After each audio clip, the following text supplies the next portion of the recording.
Good evening, everyone, and welcome to our series of dialogues we are hosting with the photographers featured in our digital exhibition On Protest and Mourning. I'm Grace Aneiza Ali, the curator of this project, in which, quite sadly, we're being reminded almost every day now is not timely, but evergreen as we continue to bear witness to the police violence against Black lives in our country. For this exhibition On Protest and Mourning, we at CADI sought out photographers and filmmakers who have recorded and borne witness to our uprisings and to our insistence that the lives taken prematurely are mourned and that they're mourned in public space.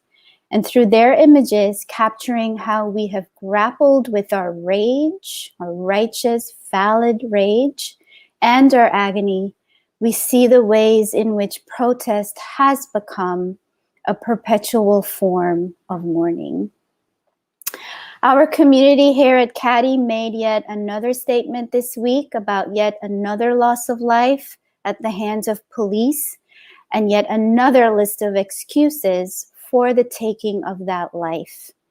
And we shared that as an organization that has been committed to the work of racial and social justice for the past 40 years, it is the work we do every day, but it's certainly not the work we want to do. Very little has changed. The infraction about this particular moment, however, is that these killings continue to happen not because they are not being exposed by us as public citizens, but they continue in spite of being exposed. Tonight, we will spend time with our artist and photographer, Vanessa Charlot, who will speak about Am I Next?, a selection of photographs from her ongoing documentary series to capture both the Black Lives Matter movement and everyday life in St. Louis, Missouri. Vanessa, welcome. Thank you so much for having me, Grace. Thank you so much for being here. Vanessa's photographs featured in On Protest and Mourning portray individual Black men, our elders, young adults, teens, or boys, or little babies, who took to the streets of St. Louis after George Floyd's murder. And what I was really struck by through Vanessa's compassionate lens on St. Louis is a generation of men long steeped in the soundtrack of protest and the poetics of mourning, who seem to be caught in that arduous, unending procession of grief. I'm so happy that in conversation with Vanessa tonight is Miss Brianna Chandler. Brianna, so honored to have you. Welcome. Hello. You're welcome. Brianna is an activist and student organizer who works with Sunrise St. Louis, a youth-led organization focused on Black and Indigenous liberation, and who, along with a larger movement of young people, has been making a tremendous impact in St. Louis. And we at CADI are so grateful to have these two incredible, dynamic young women doing the work on the ground in St. Louis with us tonight. Vanessa, your Instagram, which is one of the places I first encountered your incredible body of work, has been functioning as both reporting and archive for what is happening in St. Louis. And recently in a post, you asked this very sobering question: what happens when the photographer is reflecting the perpetual death of their own people? I really felt you in asking that question. And so what we hope is that with this series of dialogues with image makers like Vanessa and with activists and engaged citizens like Brianna, that we can help each other as a community navigate some of these very difficult and painful questions, even though we may not find the answers to them, that we at least help each other reconcile some of them. For our audience watching, please do share your thoughts and your questions for Vanessa and Brianna in the chat or in the comments on Facebook. and we will take them up in the Q&A section of our conversation shortly. We will hear Vanessa speak briefly about some of her images that we've shown in Protest and Mourning, and then Brianna will join her in conversation. Vanessa, welcome. The screen is yours. Thank you so much, Grace. I am absolutely excited about being here, but equally as sad to engage in this kinds of conversation. I think oftentimes as a photographer, and a Black woman photographer at that, the emotional duress that one undergoes is not seen, right? Because we often exist behind the lens. And the bulk of my work centers the beauty and complexity of Black life in America, in the Caribbean, and in other places. Last year, I engaged in documenting the Black Lives Movement in St. Louis, Missouri. St. Louis exists in this harrowing shadow of the Ferguson uprising after the death of Mike Brown. And something that struck me was how politically engaged the young people were, but also the mourning and the pain that exists in this city. It's a beautiful city, yet there is always this undercurrent of tension due to police brutality. And so when Grace approached me about submitting images so we can put on this dynamic exhibition, I immediately thought of the countless Black men that I saw in the streets. And what made me think about that was my own son. He's 6 years old. And as a mother, I am often petrified about the moment that he goes from being this innocent little boy to a threat. And so while I was documenting in the streets of St. Louis, I saw a gamut of men, but they ranged in terms of their age.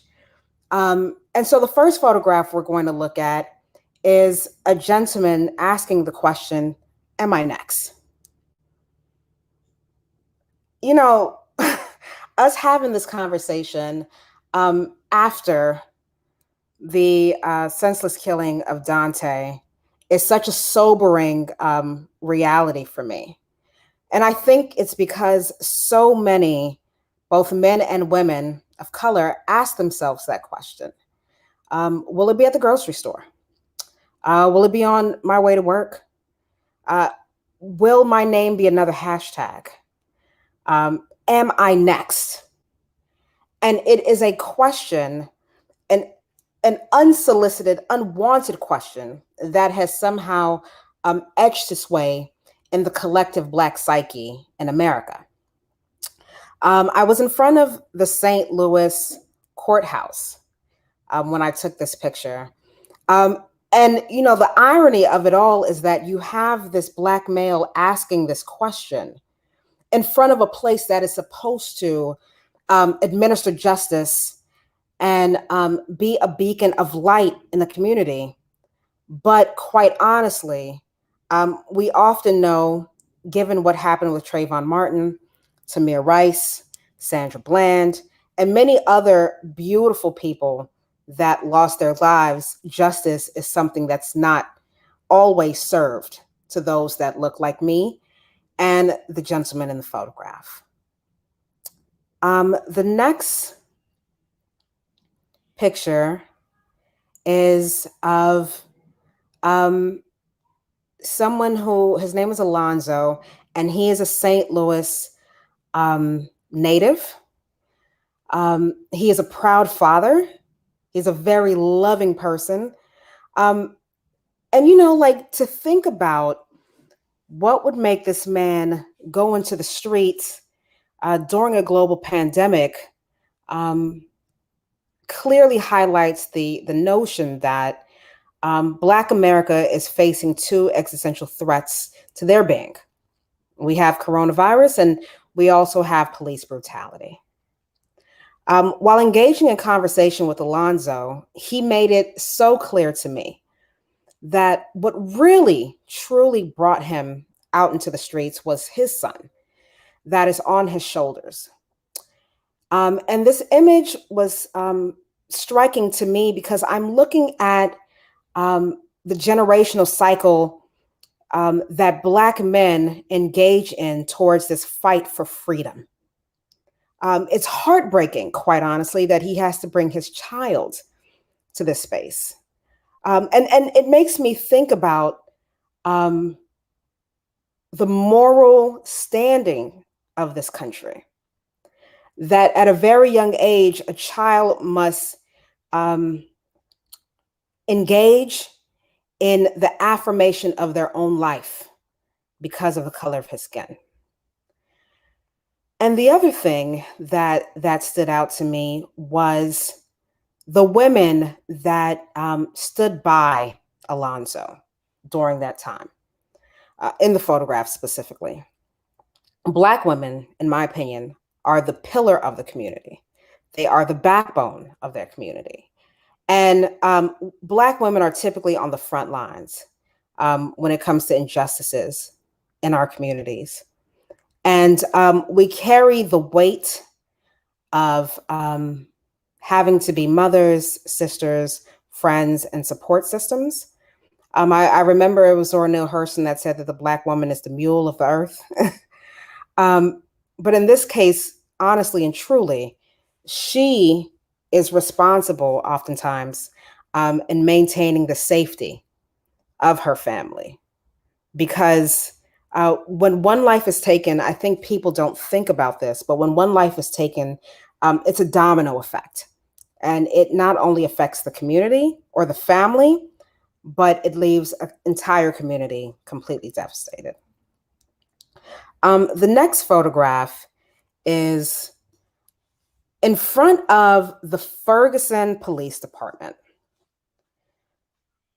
The Ferguson Police Department was one of the major places where the Ferguson uprising happened. And so there were people engaging in protests during this time. And I happened to see a beautiful trans person who was playing a flute.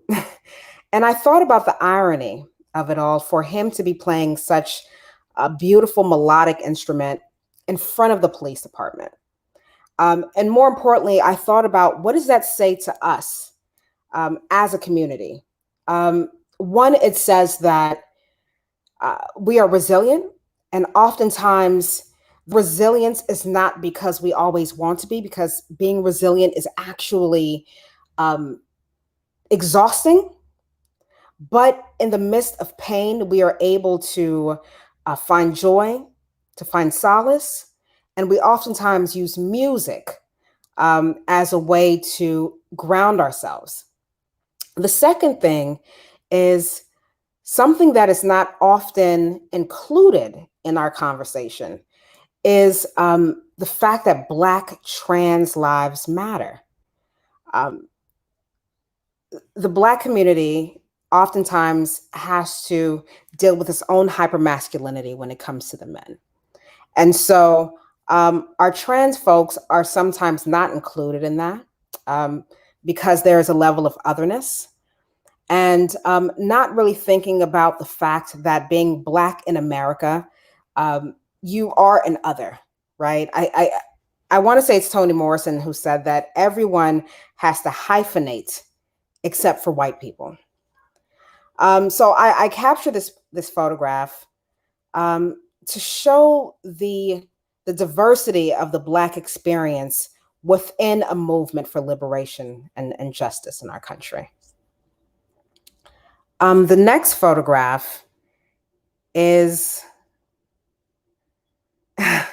of a gentleman, and I took this photograph in Brentwood, which is a community in the county of St. Louis.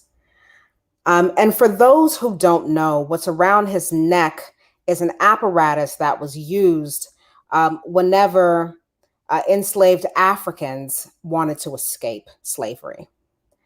And so they would put these apparatuses of sorts around their necks with a bell so that you hear them when they're moving around, so that they get caught if they try to escape. And so that it's a psychological, traumatizing thing to always remind this person of their servitude or enslavement. When I saw him, this was not a posed image. He was quite stoic in his disposition, very well dressed and holding a bouquet of flowers, but saying, "I can't breathe." And I found this image to be so loaded because flowers is supposed to be something of beauty, of celebration. But we know that flowers, in this case, is often left for the dead. And "I can't breathe" has also become a mantra of sorts in these protests.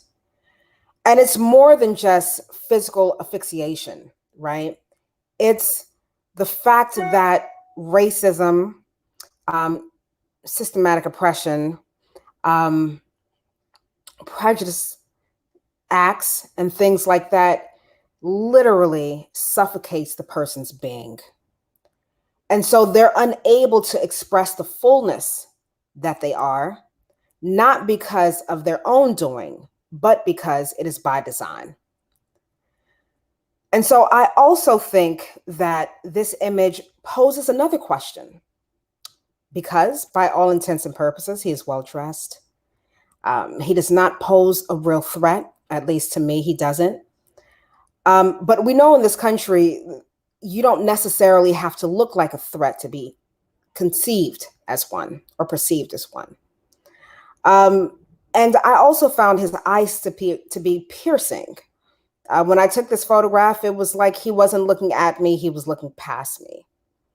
And his eyes reflected the pain of countless elders that have come before us, that some have succumbed to death in the fight for liberation, some have become exhausted by it, and some continue to engage to this day. And so his eyes reflected that for me. The next is of an older gentleman walking down the streets of St. Louis. And the upside down flag means that you're at war in your own country. And that is definitely the feeling for many communities of color in America. And the horrid death that happened a few days ago is a constant reminder of that war. And he's an older gentleman, and it makes me think about how long has he been having to engage in this fight? Is he not exhausted? The fact that he's still walking out is actually quite sad, that we still have to have this conversation. But at the same time, I'm completely grateful for elders like him that continue to participate. And I think, is that the last image? Lastly, is my speaking buddy for this evening, Brianna Chandler. I was commissioned by Rolling Stone to photograph Brianna Chandler and Kalia Edwards, who are youth activists in St. Louis. And I'm excited to have Brianna in this conversation with me tonight, because in my opinion, Brianna is a silent force. And so what I really loved about this image was the idea around abolition is something that has existed in our history for a long time. And what does this mean, right? Abolition towards slavery, abolition towards the police. It can take various meanings, but ultimately it's talking about the eradication of a system that systematically oppresses people of color, specifically in this case, Black people. And Brianna, looking at her and young people like her, I'm hopeful, skeptically so, but I'm hopeful nonetheless. So thank you so much for looking through these photographs with me. And I look forward to engaging in this in a meaningful conversation with Brianna. Hello. It's just always so wonderful to see your work, and just to hear your own interpretation of it is incredibly powerful. And I just want to say I've engaged with the press like a lot, but Clea and I both said that the shoot that we had with you just felt so powerful to just be in that space as Black women being captured by another Black woman. We felt very held. And that doesn't always happen when you're dealing with the media and the press. And so we just really appreciated like the artistry and care that you brought. So we just wanted to say that. Thank you. So what, I mean, I don't want it to feel like an interview. With the work that you do though, like how did you feel engaging in the media in the height of 2020? Because I know for me, I didn't expect for it to be so big, to be honest. Because, like I view public lynchings of Black and brown people in America as an American pastime, right? This is something that has existed for a very, very long time. And so, I didn't find anything new sadly, about what happened. But what did surprise me was the fact that Black pain, Black rage, and Black death was placed for everyone to consume. Yep. Right? Without really thinking about the family, without thinking about the impact of the community. Yeah. See someone that could be, again, your brother, your father, your friend, lose his life like that. What was it like for you? Because I know you were in the streets, and that's initially how we engaged, right? With me photographing you. Yes. Yeah. It was a lot because most of what I did was supporting organizers who were on the street and kind of doing the background work, and also doing a lot of stuff over social media to encourage people to get out in the streets. And I remember just feeling like this knot in my stomach, like I have to say something, and it doesn't matter who sees it or who hears it, I just need to say it. And that was kind of the first thing on my Instagram that really blew up. And just to talk about how Black death and public Black lynchings are nothing new. The way I described it, and like that piece, was that kind of America collectively was trapped by COVID. And there was this video of this awful murder of a Black man at the hands of the police. And Black America took advantage of this moment. And we said, we know you're inside your homes. You're not doing anything else. We're not going to let you look away.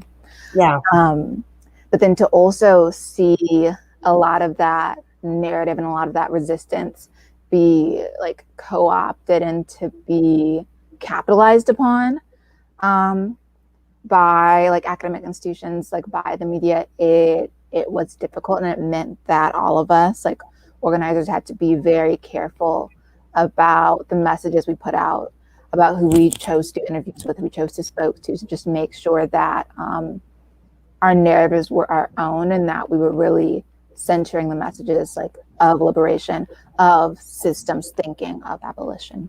Yeah. And like that part is so important. And I completely understand in reference to like trying to maintain control of the narrative, right? Because but let's be frank, we weren't necessarily able to maintain control of the narrative. It was providing a strong counter narrative. Yes, that's right. Yeah, to what was being shared and what was being discussed. I think it's a clergyman out of Minnesota who recently said that while people were busy looking for looters, they completely ignore the fact that this is a community that's grieving. Yeah. Right. And with a lot of the background work that you engaged in, like, why did you feel so compelled to um why did you feel so compelled to say something, one, and like how was that like impactful, using like social media in order to do it as like a vehicle for you? Yes, I felt that I had to say something because there are so many people who have been unable to speak. And it's Mm, not to position myself as a voice for the voiceless, because at the end of the day, everyone has a voice. It's just whether or not it's listened to. And I knew that I already had kind of a pseudo platform. And it's like, how can I utilize what I have to amplify the years of struggle that Black people have been engaged in?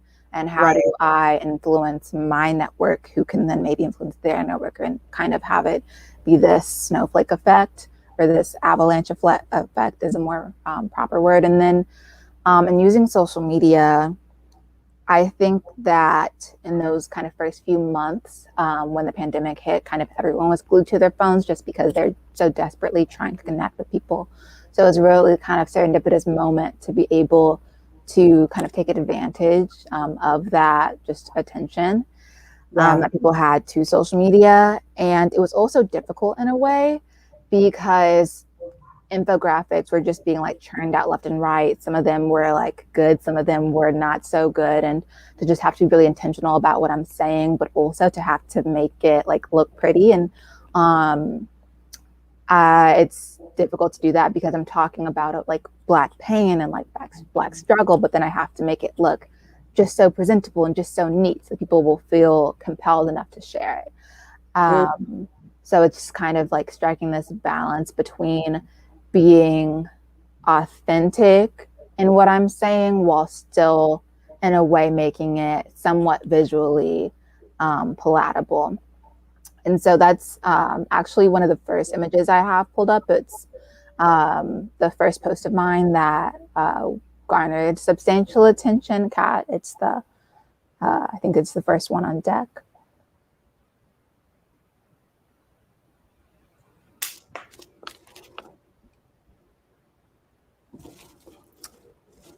Yeah. So what I noticed in a lot of the conversation just around police brutality and around everything that was going on, people weren't saying anything because they were scared of saying the wrong thing.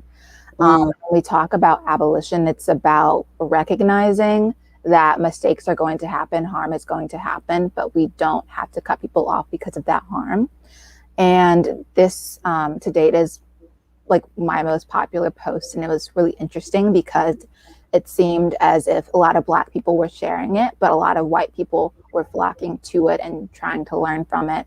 And I think it just, in a way, kind of speaks to the fear that can kind of, understandably so, I guess, trouble white people, and that sometimes they're more afraid of seeming racist than actually being racist. And just thinking about all the internal work that needs to be done to um, really make sure we're having a mental shift in how we think and talk about all of these ideas. And so at some point, maybe like a year, like on the year anniversary of this post, I would like to go back and just kind of deconstruct what it means to be held accountable, what it means to speak out on social media, and kind of what it means to think of harm as a community responsibility rather than something just one person did. yeah. Yeah. And you know what? Like, that's super powerful because I think that just because of how society has been constructed, um, we, the desensitize, being so desensitized to one another's experience, we often say things that are nonsensical, right?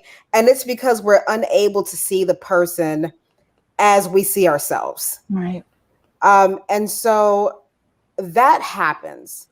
But I want to be clear that it's not a specific white thing, right? Like, Yeah. because it's quite easy, like, I'm of Caribbean descent, right? So I come from a family of immigrants. Mm-hmm. Quite easy for someone to say something problematic about immigrants, Absolutely. right? Without really taking into account everything. And so in this case, I totally agree. Like, people not wanting to seem racist, and that was kind of performative to me in a way. Yeah. Like, just want to say the right things. And I kind of feel like I rather you say the wrong thing Mm-hmm. and we educate you. And Yes. educating someone is exhausting, right? But us have that kind of conversation, then you not saying anything and subconsciously moving around the world in a way that is harmful to communities of color. I think it's better to just kind of get it out on the table. And I specifically think this post was so important because, I mean, both you and I know how St. Louis moves, right? Yeah. Just like a lot of other cities in America, St. Louis is deeply racially divided. The class structures are very evident, and the disparities between white and Black communities, it's so stark. And what makes it so uncomfortable is that, like, you can turn the corner and be somewhere completely different, right? It's Yes. like the infamous Delmar divide. And so, because you literally can have one street that separates realities in Mm-hmm. St. Louis, the proximity alone, I think, heightens that ignorance. Absolutely. Because, like, it's uncomfortable to know that 2 blocks over, there's a family that can't eat.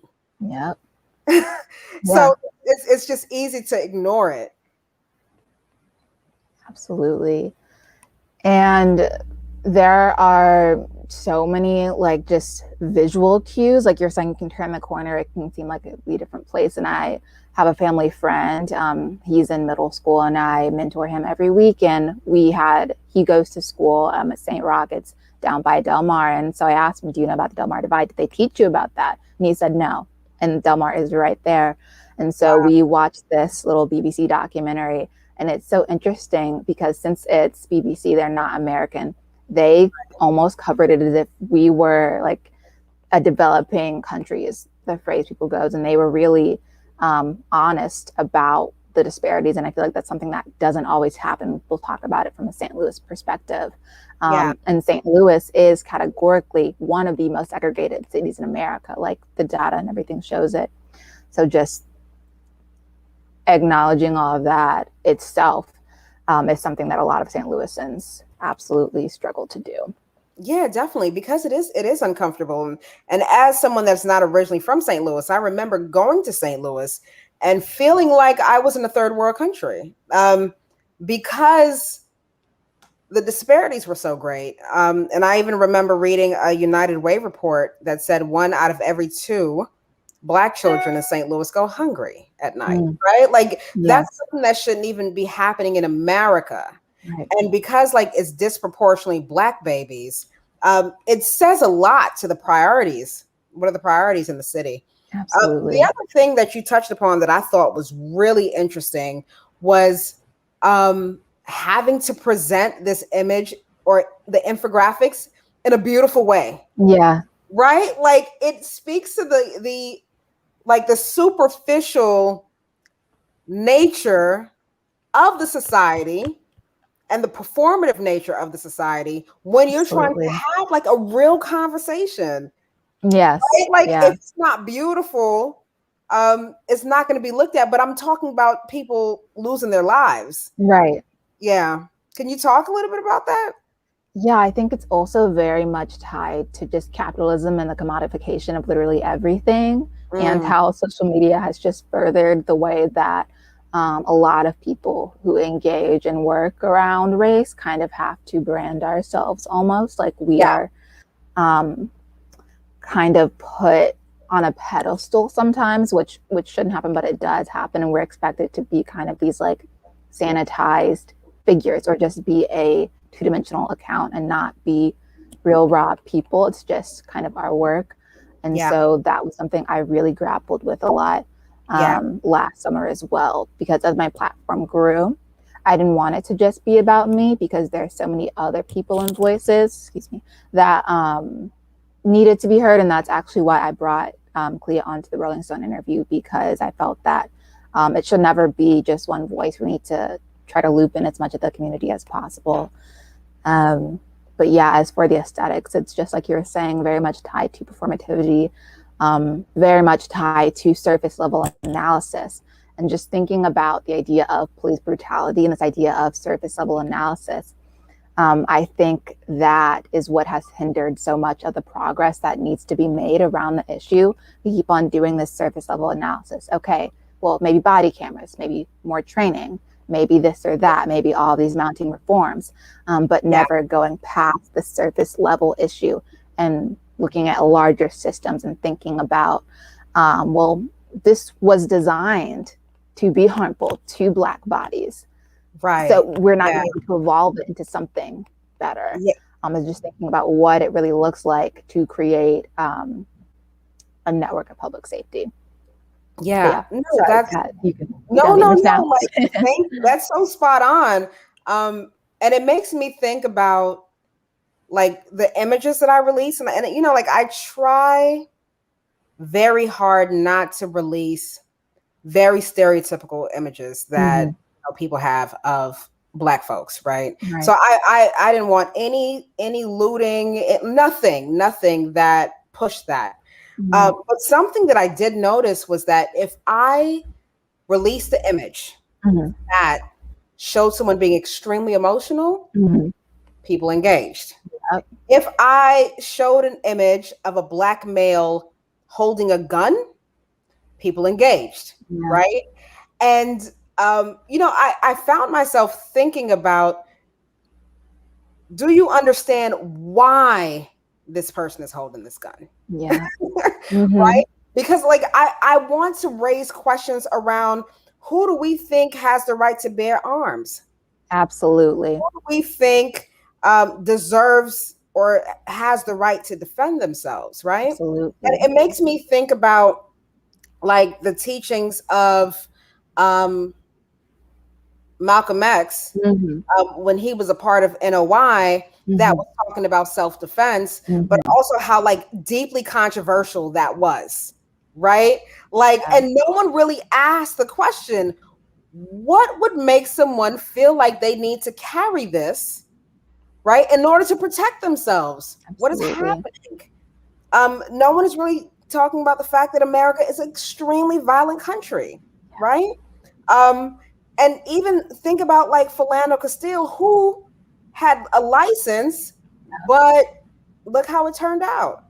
Right. So like, I want for my images to pose those kinds of questions, to make people like think about it on a deeper level. But like, definitely exactly what you're saying. Oh man, it's a Black man with a gun. But not really thinking about the depth of this. But also like, one, the emotional turmoil that this person is going through to have to carry this, but also the manner in which Black and brown men and women are using firearms to protect themselves and empower themselves, and even exercise that right similar to their white counterparts. So it's just a lot to think about. I believe. Oh, sorry. Please go ahead. I was saying, I believe it's Kwame Ture that has the quote, like, in order for nonviolence to work, your oppressor has to have a conscience. The United States has none.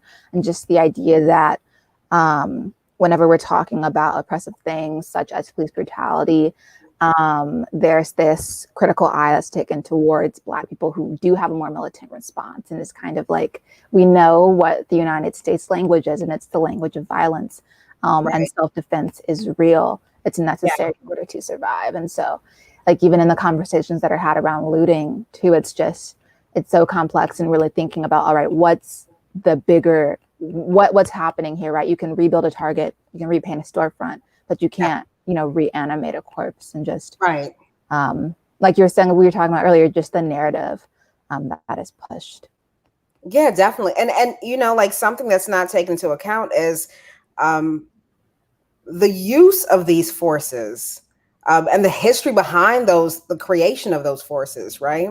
So when you look at the creation of the police department, knowing that it was initially created to police Black bodies and to protect white property, and that was what it was for. One, it's not surprising to Black folk that is our relationship with it. But what is difficult, I think personally, as a Black woman photographer, is to grapple with the American hypocrisy of it all. Like, as to who gets to have what and why, right? Because Black people don't have a history of being violent towards white people. Yes. So it should not be, I think, but I understand that I'm biased, it should not be scary that a Black person is arming themselves. Instead, history, like, definitely puts people in a situation to think about that. Yeah. The other thing in St. Louis that I wanted to talk about is just the history of uprisings in St. Louis. Absolutely. I was completely taken aback by how active St. Louis is with uprisings, and I'm not even going to call it civil unrest. I'm going to call it the expression of discontentment and dissatisfaction in how the system is being ran. As someone that's from St. Louis, like, what are your thoughts on that? Yeah, St. Louis is definitely quick with it. And like, just to be blunt. And I have always really just respected the way that St. Louisans are not afraid to resist, and to resist boldly and loudly. Yeah. And I think that there has it's really disheartening to just look back at all the people that resisted in Ferguson, and how there are all these things about them coming up missing or them being murdered, and just thinking about how do we protect those who rise up? How do we protect people who are on the front lines? And what does it mean to go out and like put your body at risk on the hope that something will change? I think that oftentimes when people think about protests, sometimes they kind of sanitize it down to just like marches and not actions, not like real bold actions. And like what comes to mind for me most recently is actually the second image, I believe it is the most recent uprising at the SCLCC Justice Center. That's for everyone watching, that's a jail downtown. And this is the second or third uprising this year. And it's just in response to the horrendous situations and environment that they're being kept in due to COVID, lack of PPE, lack of phone time, all of these things. And I'll wait for Kat to bring up this image, but it's just really striking. And I remember, oh, sorry, it'll actually be the third image. I think we kind of touched on that. So the third or fourth. Or maybe the last one, but it's of, you can keep going. Keep going. There we go. That one. Yes.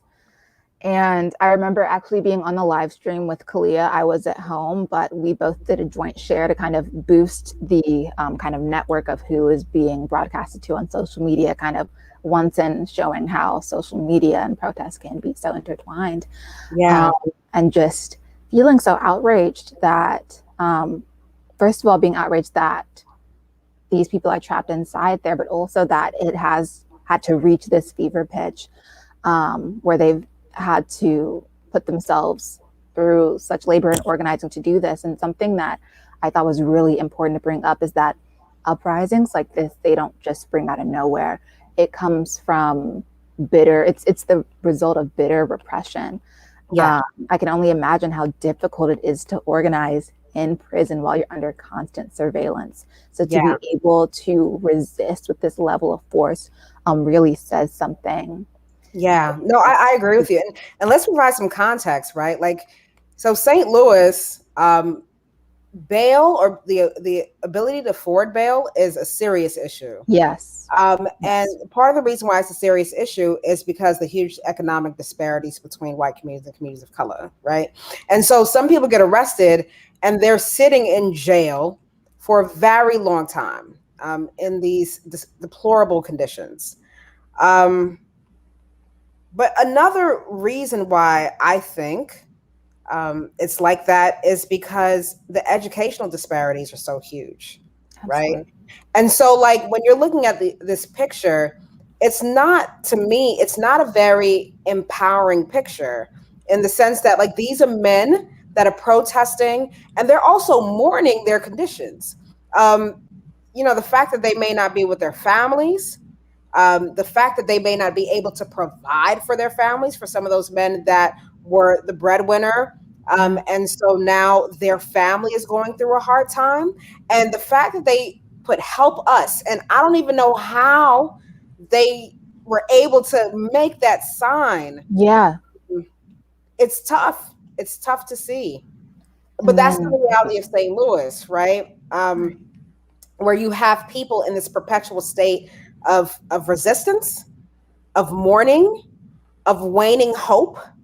And then, like, I'm looking at, looking at you guys, like the younger activists that are in the streets.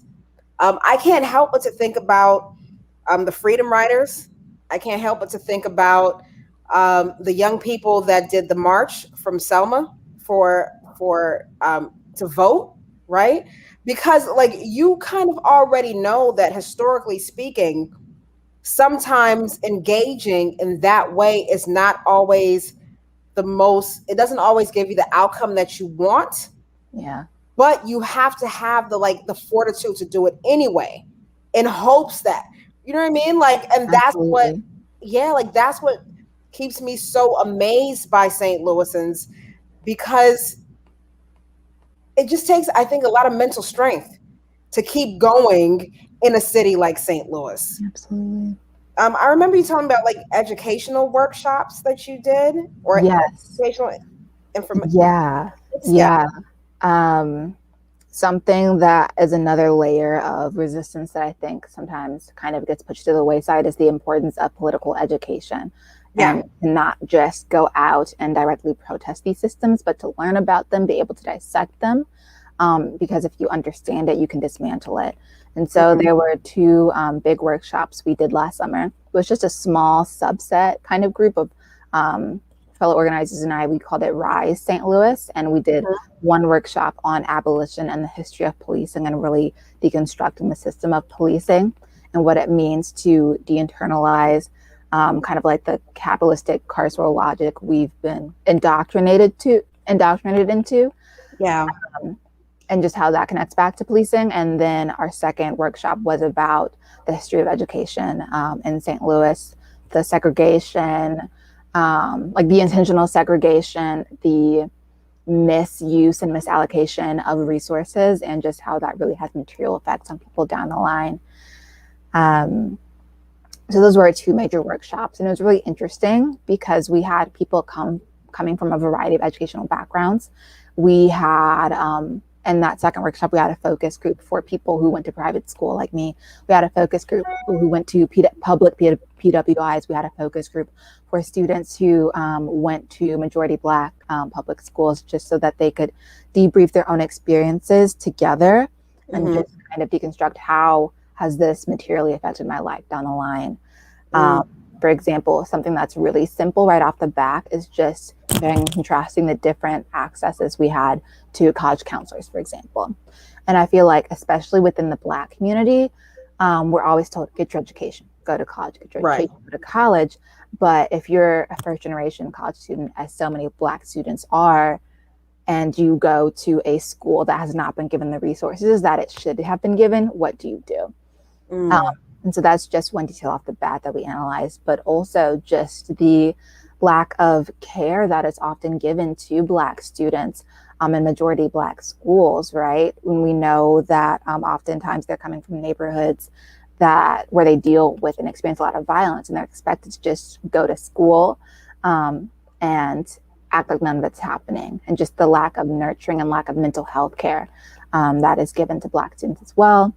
In addition to the school to prison pipeline, which is incredibly real in St. Louis, the presence of officers in schools in St. Louis, and the material psychological effects it has on students. ACLU has done a whole study on it, and just how hard it is to get city officials to move on that and to have dialogue about it when we have the data that shows it's more harmful than helpful to have these officers in schools. And so that was a lot, but we could have a million workshops about that topic. It's just St. Louis schools are kind of like a microcosm of the city's larger problems. Right. Yeah. No, I can definitely see that. With these educational workshops, like, did you see a direct correlation to how people began to engage in terms of protesting and being out in the streets? Like, did you find that it improved their commitment towards the struggle and fight for freedom because they were given like that kind of historical context? And the reason why I'm asking is because like being out in the streets, like when it first started, it was like thousands of people, right? Like in the streets, it was packed. Yeah. And then, because I documented it for like months, and then eventually the support waned. Yeah. And it made me wonder, was it because people didn't understand the structural context around it? But then I also think, like what you said, St. Louis being a microcosm of it, like people were in huge support of BLM in June, and that just kind of dissipated in September, right? And that reflects in terms of the amount of people that were engaging in liberation work in the streets. But did you find those workshops impactful at all? Yeah. So within the people that were kind of in my network that I know personally, I think it felt really empowering and also galvanizing for them to have the structural knowledge, because I think sometimes we're just going back to kind of like that surface level analysis we've been so conditioned into. We kind of think, okay, yeah, that's bad, but like we'll get better, like we'll figure it out, whatever, like, you know, progress will happen, whatever.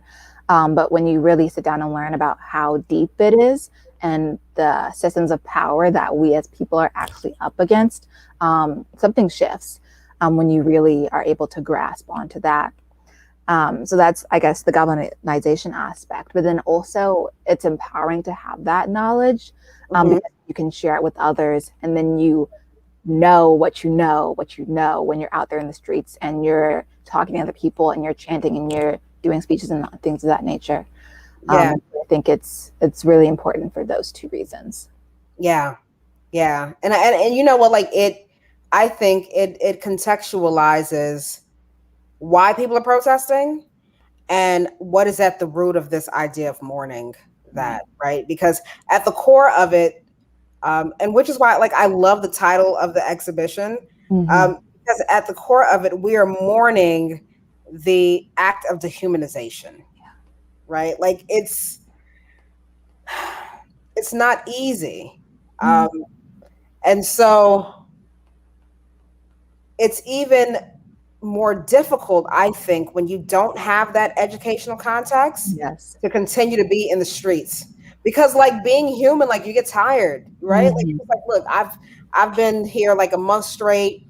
Dante still happens. Sandra Bland still happens. Mike still happened. Philand, you're like, this is still happening. And so it's easy to kind of like disconnect, but without really thinking that whether you connect or disconnect, if you're not dealing with the root cause of it, it's going to be something that not only you have to deal with, but your children and your great-grandchildren, because this is something that is by design, right? Like it's not by happenstance. It didn't just show up out of nowhere. Right. And I think St. Louis highlights that in a way that is viscerally clear, but also like super uncomfortable. Yes. Yeah. Completely. And earlier, and I think like throughout our talk, actually, you've talked about desensitization to violence and just how hard it can be to keep going. And for me, something I've realized is that sometimes my protest is mourning. It's like forcing myself to really sit with the emotions and to not just let it be another Black death. I remember when I first heard about Dante, and I remember I felt myself kind of going into fight mode and just like freezing up. And I said, like, no, like if you don't process this now, then you're just going to be stuck in this place where you don't ever process it. And so I just had to sit and kind of break down those internal barriers and let myself really feel it. Because if we don't let ourselves feel it, sometimes we forget why we even like do this work in the first place. Yeah. It's difficult. I feel that so much. You know, before this started, I was sharing with you guys that I almost, and I feel so naive for even thinking this, right? But I was just thinking, okay, with Derek Chauvin's trial, like, will it be at least, we'll be able to breathe for a second, right? Like, we'll be able to hopefully get justice for this man, you know, like provide some kind of solace and peace for his family, his babies. Right. And then I hear Dante. Right. And I'm like, what is this? Right? Yeah. Like, and what was difficult for me too, as someone who documents this stuff, being reached out to, like, hey, are you going to Minneapolis? Mm-hmm. And I'm like, you know, you remember that there's like this meme going around, like, you know, I'm Black, right? Like, yeah. Like, I can't continue to engage in something where I'm watching the death of it's a lot. It's difficult to remain objective. I can't not feel this, right? Like, because in certain media spaces, okay, yeah, like I'm Vanessa Charlot, but the cops may not know who I am. Right. And I'm a Black woman with locks that, you know, like lives between St. Louis and Miami. Right. You don't know who I am. Right. And so in their mind, I'm another Black woman that can be a potential problem. Yeah. And so, like, it was so, this Dante situation, like, I completely understand, because just like you, like, I looked at my son and I completely went into like this suited and booted, like, I'm ready to rock and roll, right? Like, it's whatever. Yeah. And then you got to sit with yourself. Like, I know for me, I'm like, you know, Vanessa, there are brilliant photographers in Minnesota that are doing this work. Let them do that is their community. Yeah. Let them document it. Let them work that out. But like, I think as a people, we have to learn how to be soft with ourselves. Yes, absolutely. Right? Like, sometimes we have to rub balm on our own spirits and just like deal with it, and love each other through that. And that's something that, you know, is not often talked about either. But when I was at the protest in St. Louis, it was popping, but it was a lot of love. Yeah. Like, I had random people hugging me, you know, just encouraging me, like, sis, I see you. And it felt good to be seen in a system that renders you invisible. Absolutely. And sometimes, like, all you have is your community. You know what I mean? Yes. And you, like, I know that history is told from the position of the victor and not the victim. Right. And like, I'm committed to that, but it's such a exhausting task sometimes to engage in. So I know we have to wind down. What are some of the things that you're working on now? What are you engaged in right now? What are the young activists doing right now? Because, you know, unfortunately, police brutality is not only a major issue that we're dealing with, right, across America. Right. And Kat, I don't know if you have time to pull up those images of the speeches going on at the Sunrise Actions, but it's really interesting just thinking about St. Louis in particular, and just how we can show up for other cities and other places. Kalia, who was in the Rolling Stones article with me, was kind of someone that I organized with remotely last summer. She and some other people from St. Louis went to protest Line 3. Line 3 is an oil pipeline that will cross the Mississippi. And just thinking about how Black and Indigenous liberation are incredibly intertwined, and just thinking about protest and mourning, right?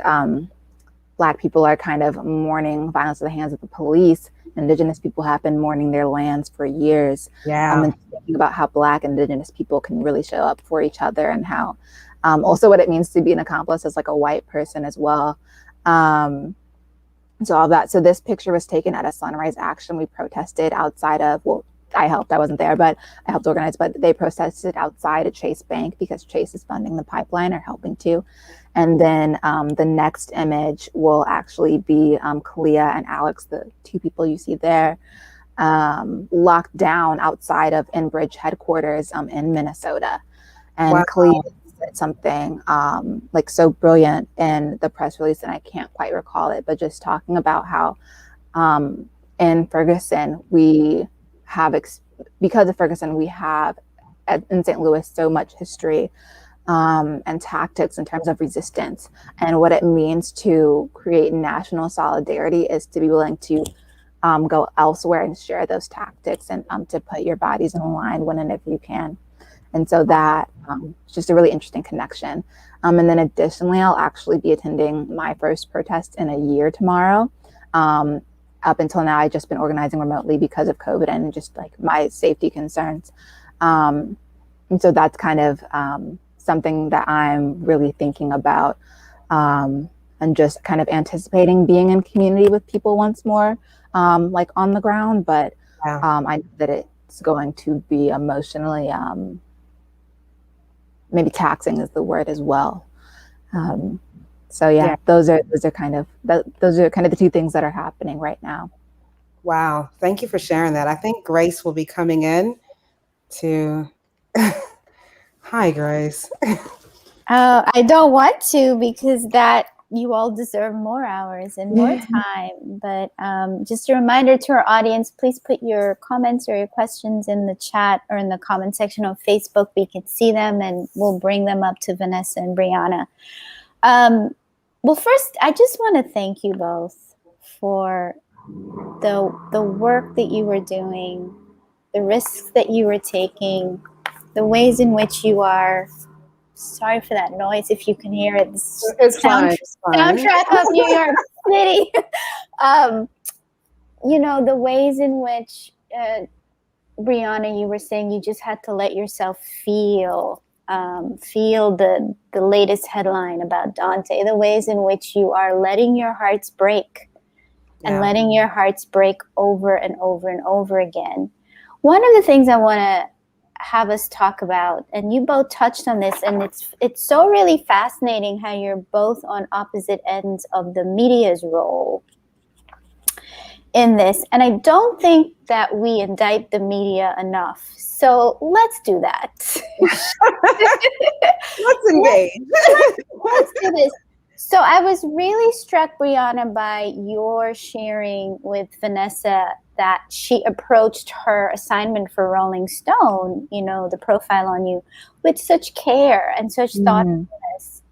And it doesn't feel, it is the case that the moment something like this happens, the media descends, right? Vanessa, you're like, I got the call, am I heading to Minnesota? And you said, no, there are just enough qualified and wonderful photographers in Minnesota to take this on. Vanessa, you also talked about the self-editing that you have to do, and this line of, what do you want for your images? What do you want your images to broadcast? Yeah. And so, Brianna, you're on one end where you have the media descending on you with probably already a story in mind. Yeah. Right? And you're just a vehicle to tell the story that they already have in mind.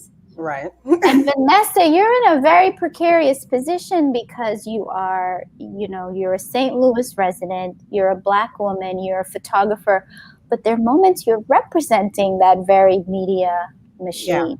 Yeah. And so how do you reconcile that? How do you balance that? And Brianna, my question for you about the media is, as the media descends on St. Louis and broadcasts this national perception of the city, what have they not told us? What are the stories they haven't said? Vanessa, you're sharing that in those protests, I think your words were, it was popping, but there was so much love, right? That there was so much love. I don't know if we see those images when the media descends on these protests. No, because it's not sensational, right? To see Black people loving on each other. And I think you hit the nail on the head, Grace, about it being precarious. But I think something too is that photographers don't understand how powerful they are. in terms of what images you put out. You get to choose the kind of images that you put out. So that's one. Two, you have to think about um, your position. Like, am I okay with releasing this image?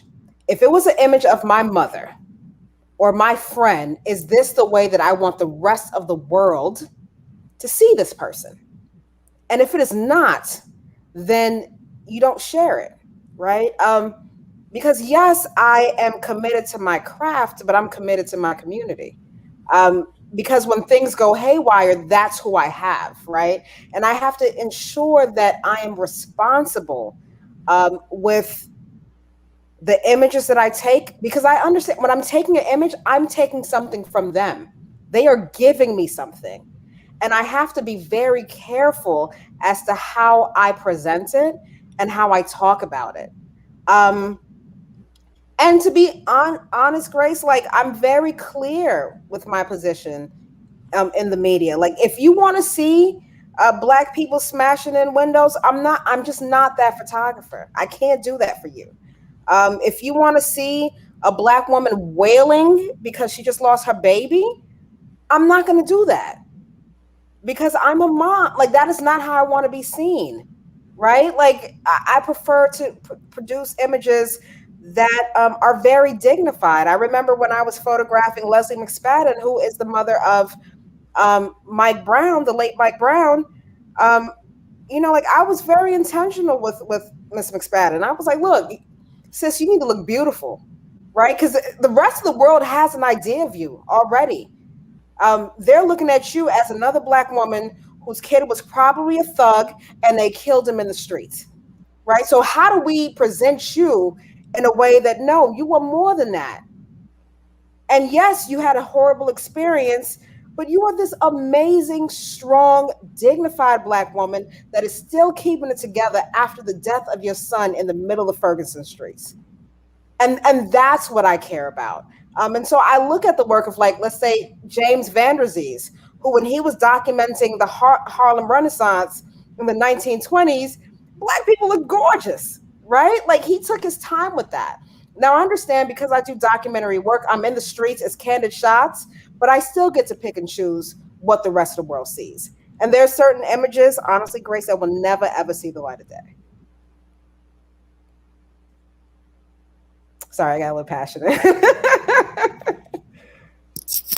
Brianna, do you want to? Yes. Can you restate my question? I was just so caught up in the moment. I was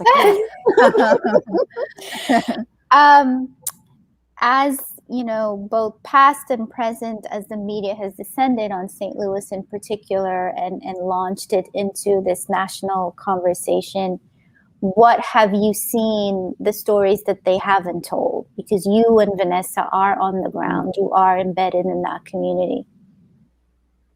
Yeah, I think that very much to echo Vanessa's point, they don't show the love.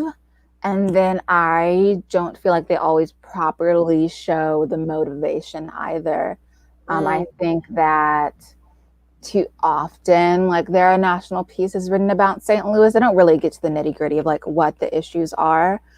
And so I think I would say those two things. They're not really getting to the heart of the anger. They just show they're angry, and they'll like provide a brief description. They're angry, they did this, and they'll provide maybe a short summary of what happened, but they don't really get to the nitty gritty of why people are angry.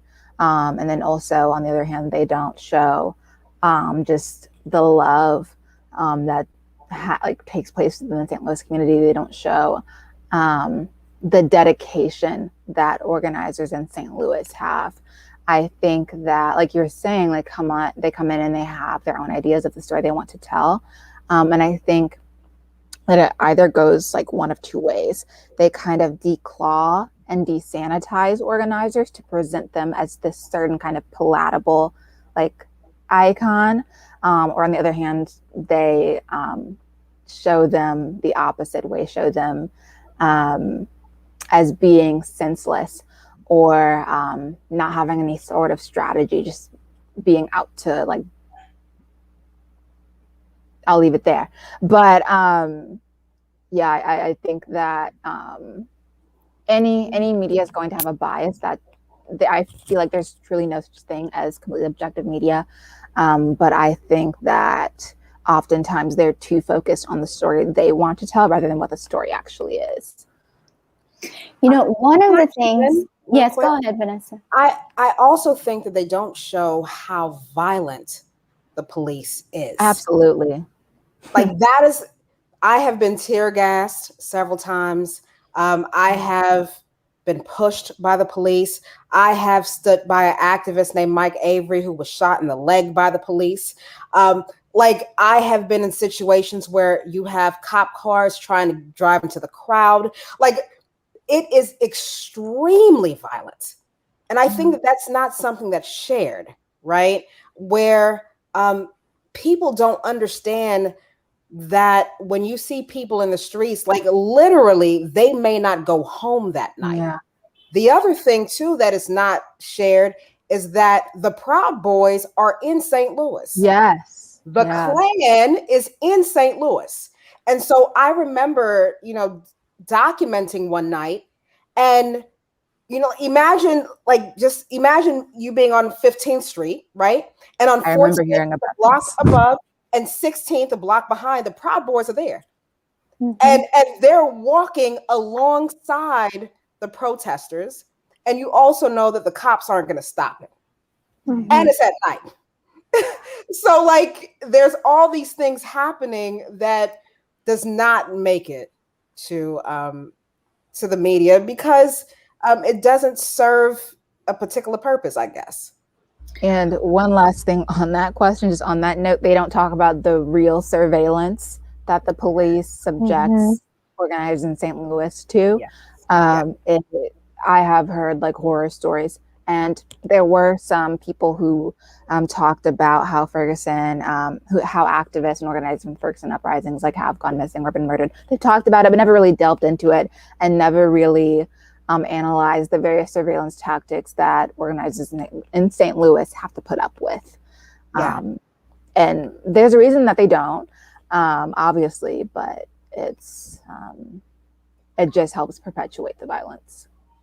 One of the things that I saw, and not from the media, but from my colleagues' personal images or friends' personal images of people on the ground, was how much Black families showed up together as a family unit, from grandma to that beautiful photo that you have, Vanessa, of that toddler on the back, that you had whole families taking a huge risk and showing up hand in hand in unison to be in protest and to share that activism with each other. That you saw whole families as a unit in that gesture, in that moment, was, I think, such a powerful image to see, but you rarely would see it within the media. Yeah. I think that, like there's an idea that the Black family unit doesn't exist. Mm-hmm. And so in order to perpetuate this cycle, irrespective of how the family shows up, right? Like straight, gay, lesbian, whatever. The idea that there's this pervasive idea that the Black family is completely broken. Yes. And then they don't take into account that we're quite tribal in our approach, right? Like we believe in community. So like you'll have grandma and auntie and cousin, and like that's just how we roll. Absolutely. Right? Yeah. And so I think that in order to ensure that the story is told in a way that you have an unruly group that does not aspire to certain social markers that deem them respectable, that's something that's pushed. Yeah. And it's pushed in order to perpetuate, I think, violence against Black bodies, because essentially it means that we don't hold the same moral positions that our white counterparts do. Mm-hmm. I want to talk about rage. And it's a word that I love, and I Mm-hmm. think we should use it more often. And I Mm-hmm. think we should strip away all of the negative connotations around rage, Yeah. because there are moments where rage is justified and righteous and natural and very human. And so today in the New York Times, Charles Blow wrote an op-ed, and it's called Rage is the Only Language I Have Left. Mm. And he talks about how he's actually no longer interested in talking about Black pain and Black trauma. Mm-hmm. He's become convinced that, this interest of gawking at Black suffering has become too much of a national desire. Right. And he says that for now, rage is the only language he has left, and rage is the language that he will speak. Mm-hmm. And so I wanted to just use that. I don't have a question. I believe in him. I feel it. I thought about what you said in your, for audience watching, Vanessa wrote a beautiful short statement for her set of images. And you talked about, Vanessa, that even though, these men are stoic in these portraits, and they're showing not that much emotion, that you can see the silent rage and the silent agony even in those portraits where you're not really seeing emotion. Yeah. And so what is the role of rage in all of this? I think that rage is an important one. And like I'm biased, right? I'm of Haitian descent, and we are very proud of the Haitian Revolution. So, as a Caribbean person, the idea of freedom, demanding freedom, not at all thinking that my blackness is tied to any kind of inferiority or anything like that.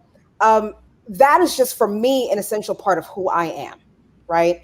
And so when I'm looking at these gentlemen, I understand the reason why rage is not overtly shared, because we already have the ideas around Black people are very emotional, we're uncontrollable, things like that. But I think that rage is important because rage gets things done. And I think that oftentimes we try to appease white sensibilities. Um, and in appeasing white sensibilities, we do not think about how much that takes away from us in order to do that. It's a very painful and dehumanizing thing to do, to like put your head down in order to make someone else feel comfortable. Respectability politics. Exactly. And I think the rage that I saw in St. Louis, it was palpable. Like you said, Grace, it was righteous. And quite honestly, it was necessary, because you reach a point where it is enough talking. There's nothing else to talk about, right? The social contract has been broken. And it's not just with Black people, it's been with indigenous people, it's been with women, it's been with queer people. And so since it has been broken, you cannot expect for a system to uphold something that was never meant for you in the first place, right? And you can't continue to beg for acceptance in a system that was made to destroy you. So I think the rage is necessary. Brianna, I am interested in your thought. Absolutely. I feel the exact same way. And I think rage is difficult because having rage in this country can be dangerous. And even like in those moments on social media, I recognize my privilege as someone like who is this like a light skinned, like feminine, like middle class, like Black person. I'm not someone who the police would typically think of as a threat, but at the end of the day, any Black person who is willing to express acute rage at systems will be clocked as a threat. And so for me, just thinking about saying like abolish the police, like on my platform, and that coming from a place of rage, not just primal rage, but also intellectual rage at the Mm. fact that scholars have been talking about abolition for years, and rage that we have this like wealth of knowledge within like the Black radical tradition that's just being ignored, and that we keep seeing these things happen over and over again. And it's like we have this amazing tradition of organizers and scholars that are telling us here are the solutions to these issues of police brutality, and people aren't listening. And so for me, rage is essential. It's very constant, and rage can be difficult because it sometimes does unfortunately require a substantial amount of just like in what I call internal tone policing, right? I can't always speak on systems and speak on things the way that I would like to. And just knowing when I have to be brave and take that next step in expressing my rage, in hopes that it inspires other people to do it too. Because like Vanessa was saying, rage is what gets things done. And lately I've also been thinking about like what it takes to shift what it takes to shift collective conversations, what it takes to shift collective consciousness. Mm-hmm. And what it takes is someone being brave enough to say the thing that other people may not be brave enough to say yet, in hopes that it leads to change. Yeah. Before we wrap up, I want to, if you don't mind, bring the audience into the conversation we were having with each other before we went live. And that is that I was sharing with Brianna and Vanessa that I find myself not wanting to say the names. I don't want to say Dante's name. I don't want to say George's name, particularly in this context. I don't want to add their names to a list of names where the only context I'm saying their names or speaking about them is because of this violent act that has taken their lives. And so it's very counter to what we have been advocating for, which is to say the names. But now I'm finding myself pushing back against that. And I was sharing with you all that I was watching the Chauvin trial on the particular day that George Floyd's girlfriend was on the stand. And the prosecutor asked her to talk about how she met George. And she shared a story that she was having a very hard day. She was almost in tears, and George saw her and came over to her and said, "Can I pray with you?" And that's how the two of them met each other, and that's how they begun their life story. And I was so heartbroken that I learned that wonderful, sweet thing about this man at a trial. Right. At a trial. Yeah. You know, looking for justice, whatever that means, for his killing. And so I wonder what is the work that we need to do more of? I need to do in my roles. Brianna, you need to do in the platform that you have. Vanessa, you need to do in the images that you make and then choose to make public.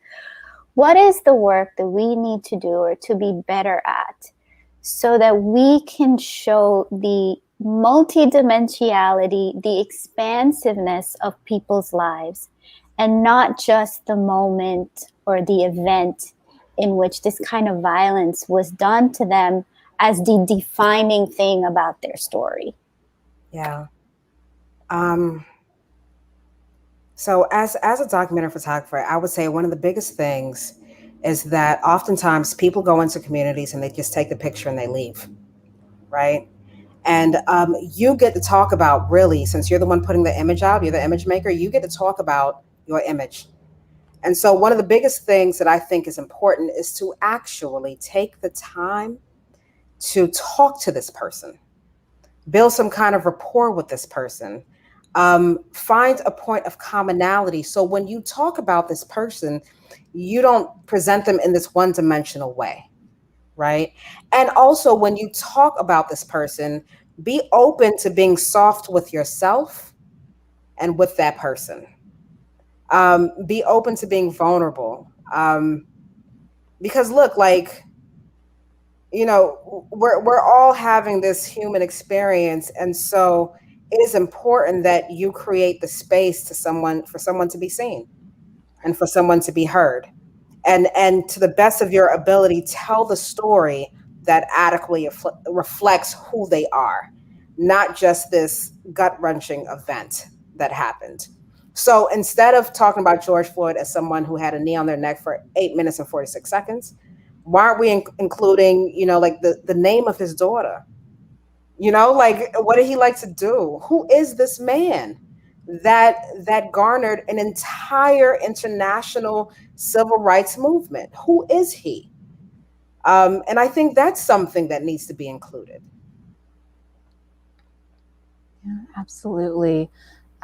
Just going back to this kind of thread of desensitization, if we just think of these people as names, we forget that we aren't as deeply struck and impacted by the fact that that was a life that was taken. And if we forget that, that will ultimately lead to movements losing steam. And we see that momentum kind of rise and fall. We have to remember that these are lives, these are precious lives.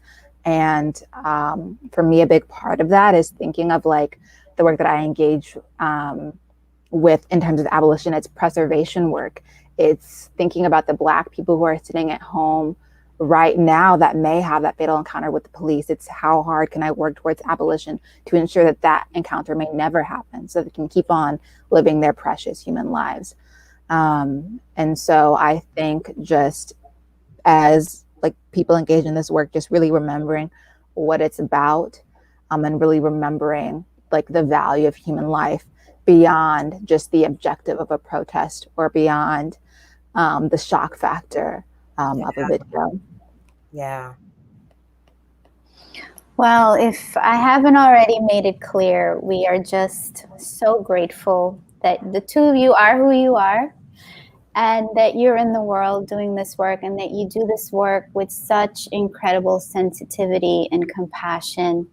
And so my thanks to both of you for your generous time this evening, Vanessa and Brianna. And Vanessa, as always, for being so generous in sharing your work to this project on protest and mourning. I know I've been hearing how much people have been really moved by your images and what you choose to show and the stories you choose to tell about St. Louis. So thank you so much for being part of On Protest and Mourning. For our audience watching, we will be back for our third dialogue series on May 13th with the New York City photographers Terrence Jennings and Jamel Shabazz.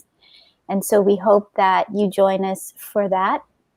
And a very special thanks to the entire Caddy team for making this exhibition possible and meaningful, and for it having the impact that it's having. Kat, our amazing producer behind the scenes, working all her magic. Thank you, Kat. And good night, everyone. We'll see you on May 13th. Good night, everyone.